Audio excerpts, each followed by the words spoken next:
I never thought cutting my fence could turn into a full-blown legal and physical disaster for HOA Karen.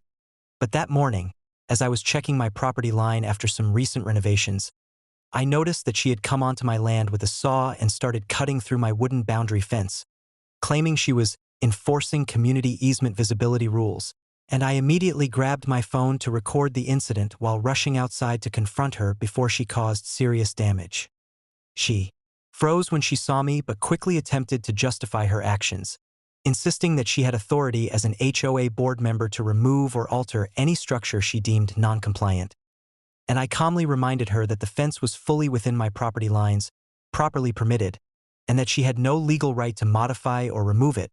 but she waved me off, laughing and muttering about protecting the neighborhood, and continued sawing until I stepped closer, holding my phone clearly recording, warning her that tampering with my property could result in criminal charges for vandalism and trespassing, at which point she paused, pretending to consider stopping, but her sense of self-importance clearly outweighed any reason. Just then, a neighbor who had been watching from across the street called 911 after witnessing the attack on my fence, and within minutes, 2 patrol cars arrived, catching Karen mid-cut, her hands on the saw and the fence splintering under her effort.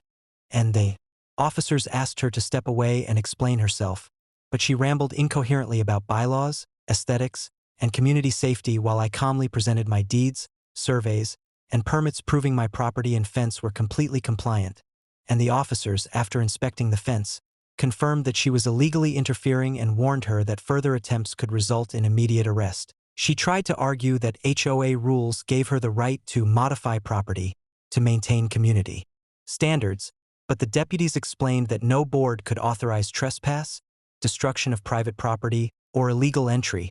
and that any future incidents would be met with criminal charges. And as the situation unfolded, I recorded the entire exchange, documenting her behavior, threats, and illegal activity, while my neighbors watched in disbelief, many capturing video on their own phones, ensuring an unbroken record of her misconduct.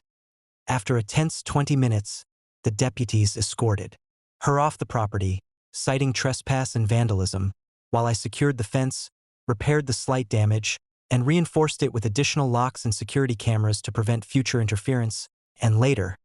I submitted all footage and documentation to the HOA board, which quickly issued a formal reprimand, removing her from any position of authority and warning her against any further actions, and the story spread through the neighborhood, making it clear that HOA Karen's overreach had consequences, that private property rights were not optional, and that any attempt to enforce personal interpretations of bylaws without proper authority could lead to legal, civil, and community repercussions, leaving her credibility in ruins while my property remained fully protected and my neighbors reassured that their own boundaries were safe from her meddling.